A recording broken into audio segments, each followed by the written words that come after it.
Oh. This is Apologetics Live. To answer your questions, your host from Striving for Eternity Ministries, Andrew Rappaport.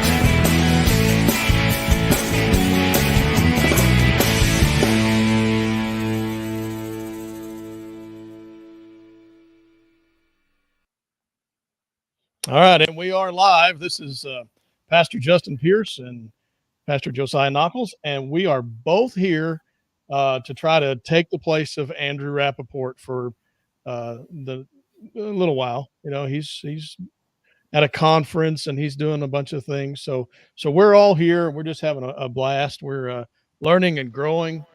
Oh, look at that! There he is. Hey, how you doing? Doing good. How's it going, brother? I'm just walking around this airport waiting for my flight that's been delayed, and yet again delayed. I'm hoping, looks like I'll make it to Atlanta. I'm hoping to make it home. How you guys doing? Been doing well. So, all right. So I want to give you an update real quick before I get on this flight. You're talking critical race theory. So here's the deal. I know you may not have gotten to that part of the show yet, but so I go to Purdue University this week. First time going to a college campus since COVID. Wow, have things changed? You know, here's the reality on college campuses now. You sit there and you have someone make a completely and utterly illogical argument about abortion.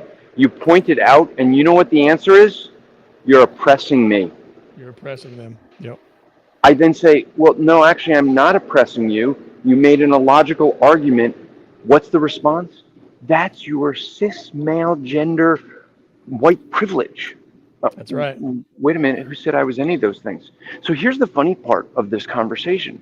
She sits there and tells me that I am transphobic for saying that myself as a man, a biological man, can't biologically identify as a female.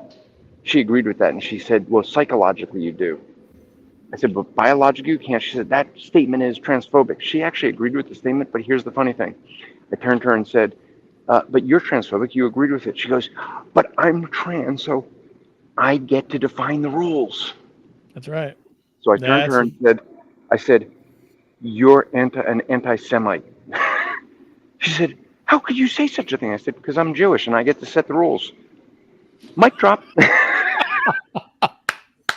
There you go. That's right. And you have to do that. You have to, they want to live in an anti-logical world where they define the rules, and any attempt to argue with their definition is seen as oppressive.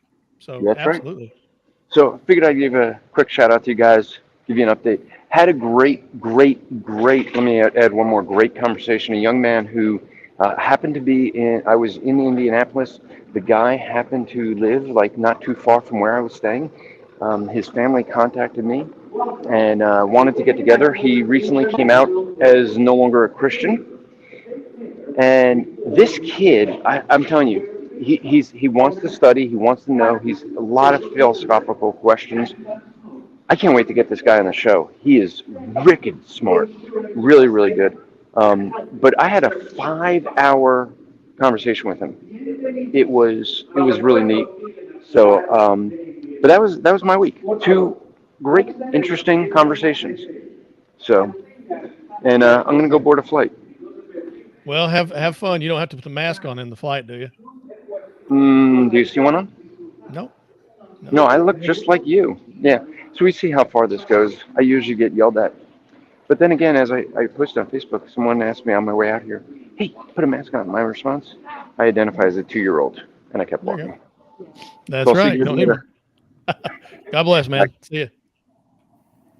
That's great. Oh. All right. No. Uh-oh. Oh, did I just